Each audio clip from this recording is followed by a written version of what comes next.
Sejam bem-vindos, gamers, Falanger falando, e hoje vou estar mostrando aqui pra vocês Wakfu, o MMO aí que foi produzido pela Ankama, a mesma produtora de Dofus, e esse jogo ele é meio que uma sequência de Dofus, é uma sequência espiritual, não é Dofus 2, mas na verdade até a história é baseada no mesmo universo, ele se passa 1000 anos depois do Dofus, né? Dofus que foi um jogo aí que fez um relativo sucesso aqui no Brasil, né? Que foi distribuído pela Level Up aqui, teve um servidor brasileiro e tudo, que foi traduzido, etc.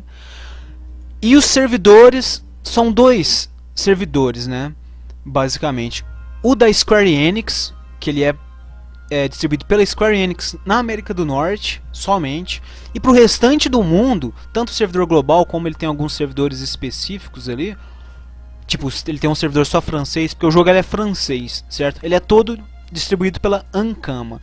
Lembrando que o jogo ele é freemium, né? Ele é de graça, ele é free, mas você tem que pagar a conta premium para fazer quase tudo no jogo. Então, a conta free é basicamente só para você ver mais ou menos muito pouco o que é o jogo, entendeu? Mas se você quiser jogar o jogo mesmo, você tem que pagar. Pagamento esse que é feito que pode ser feito, mesmo o jogo sendo internacional, ele pode ser pagado em boleto bancário aqui mesmo dos bancos aqui do Brasil.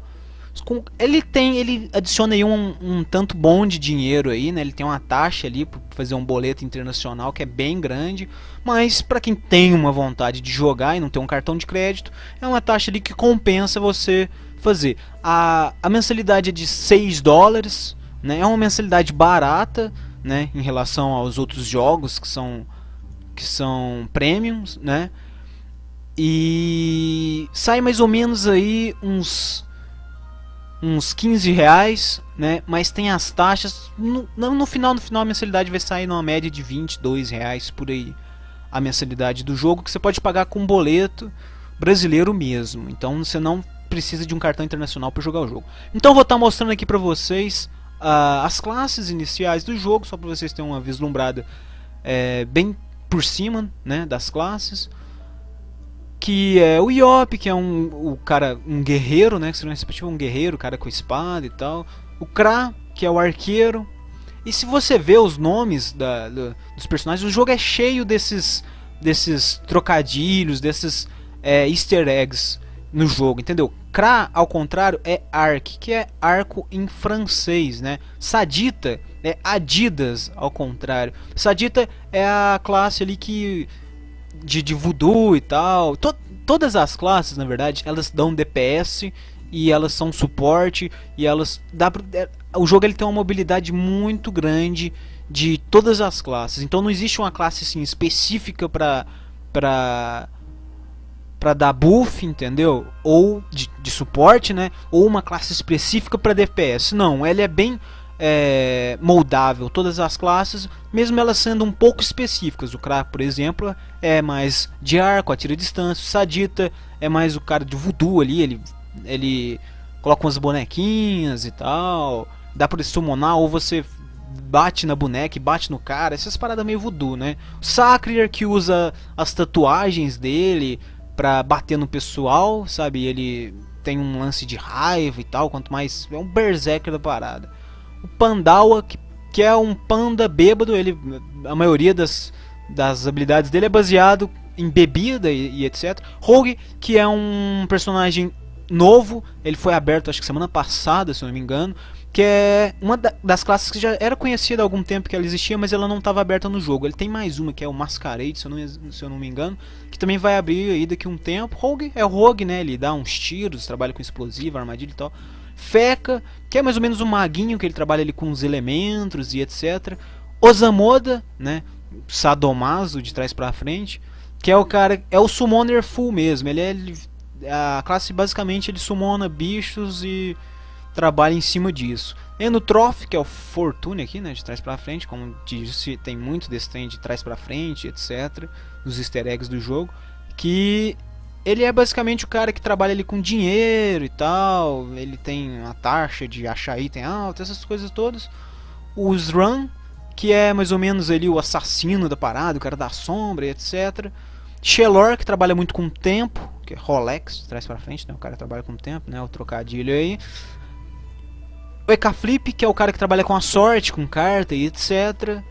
Enripsia, que esse aqui é aspirina, aspirine, né? De trás pra frente, que é mais ou menos seria ele que ele cura mesmo. Ele é um dos que tem a habilidade focado em cura, entendeu? Então eu vou escolher um bem simples aqui. Eu vou escolher o Sacre, que é um que eu já joguei, eu já tenho um certo conhecimento sobre ele, né? Aqui é a customização, você escolhe a cor do cabelo, o tipo de cabelo e etc.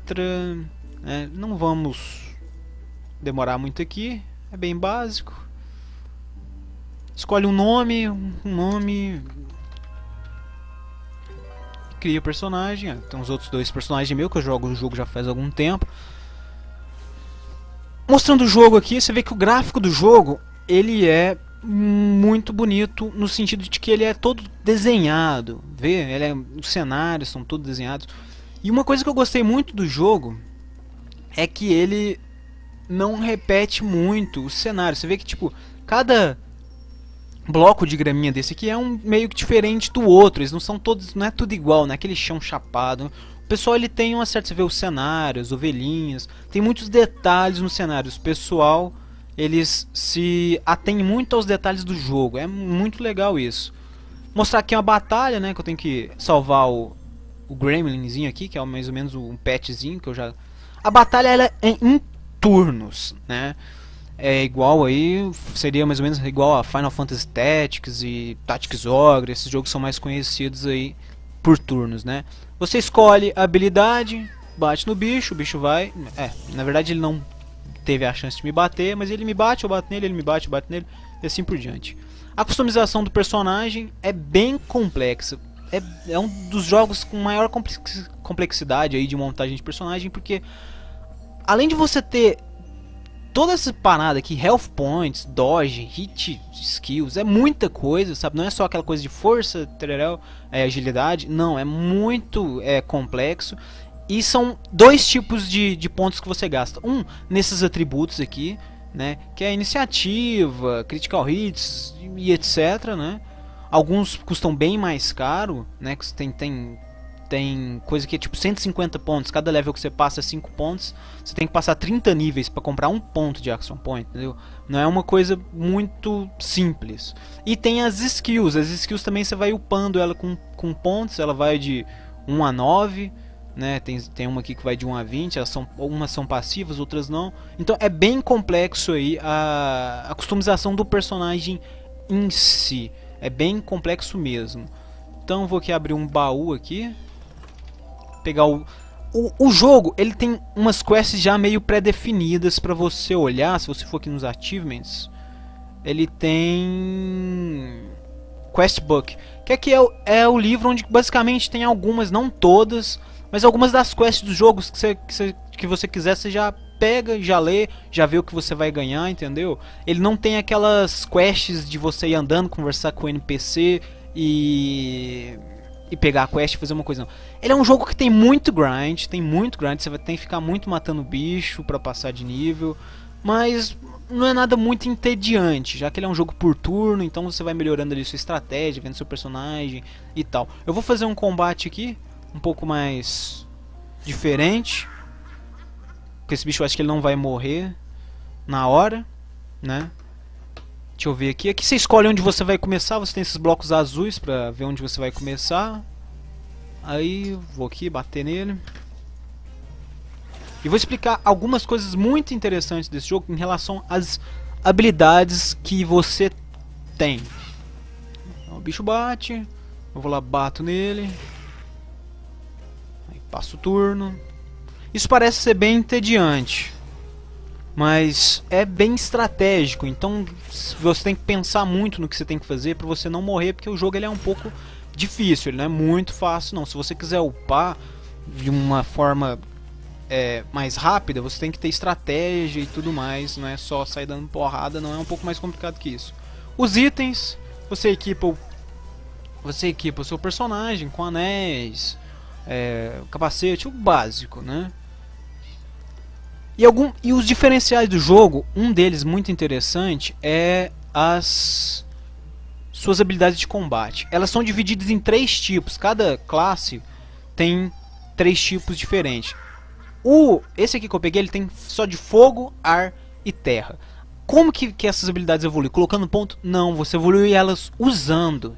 Entendeu? Então você vai usando a habilidade que você gosta mais, o que você tem mais afinidade, ou o que é o propósito do seu personagem, e ele vai upando conforme você vai usando, entendeu? Não é colocando pontos que você ganha. Algumas sim você ganha pontos, a maioria delas são skill passivas, que você coloca pontos e vai abrindo ela, mas as principais, que são as de ataque, elas vão evoluindo conforme você vai usando. Outra coisa muito interessante nesse jogo é o sistema de política e ecossistema dele. Que eu vou poder mostrar o dinheiro. O jogo ele começou com 0 de dinheiro. Ele não tinha nenhum Kama, que é a moeda oficial do jogo aqui, né? Então, o que teve que acontecer? Os jogadores tiveram que minerar aqui, ó, 10 Iron Ore e fazer as moedas, ó. 10 Iron Ore dá 1 Kama, uma moedinha. Então, toda a economia do jogo, todo o dinheiro que está rolando no jogo foi colocado por jogadores. A empresa ela não colocou lá, tipo, 100 Kama, 1 bilhão de Kama na economia do jogo lá e para os jogadores se virar. Não, tudo foi os jogadores que fizeram, entendeu? E esse contato do jogador com o jogo é muito interessante em outros quesitos, não só do econômico. Como você não tem NPC que compra e vende itens de você. Você compra e vende itens todos de personagens. E uma coisa interessante é que se você tá num lugar, no ecossistema, né, que seria uma fase, né, um cenário do jogo, você tem um certo número de bichos. E esses bichos eles não são infinitos, eles não vão dando respawn sozinhos. Você tem que ir lá, você tem que coletar uma semente, vamos dizer assim, do monstro, né, e plantar esses sementes desses monstros para que nasça mais. Porque se você ficar só matando os monstros, eles não vão nascer, você vai acabar com a população deles, entendeu? Não vai ter mais monstros para você upar e você vai adquirir estases, que é como se fosse um karma do jogo, entendeu? Você vai ficando mal visto pelo ecossistema e pela cidade, etc.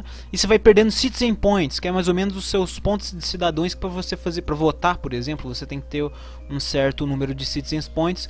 Votação essa que é feita totalmente pelos jogadores e faz um governo feito por um jogador. Um jogador ele é eleito governador da nação, que são 4 nações, né, se eu não me engano, são 4 nações, e cada nação tem um governador e mexe ali todo na política, no meio ambiente, etc. Bem complexo.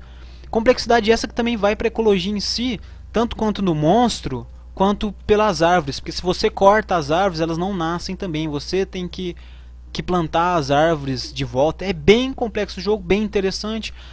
Também é um jogo com um gráfico meio cartoonizado, meio infantil, mas ele não é infantil, ele tem muitas piadas adultas que se for ver no nomes dos itens, tem muita coisa interessante, sabe? É um jogo muito profundo, sabe? Você vê com um gráfico muito bonito, de detalhes muito detalhado, sabe? É um jogo que compensa. Se você gosta aí de jogos de turno e quer experimentar algo diferente, esse lance do ecossistema e tal é uma ideia muito interessante que devia ter sido acrescentada em MMOs há muito mais tempo. Com essa profundidade existe algo semelhante, mas não igual. Mas é isso, pessoal. Espero que vocês tenham gostado aí da minha explicação bem rápida do jogo aí, né? E que é um jogo muito interessante. Eu particularmente indico o jogo e acho muito legal. Espero que vocês gostem aí. E um abraço gigante a todos vocês e até mais.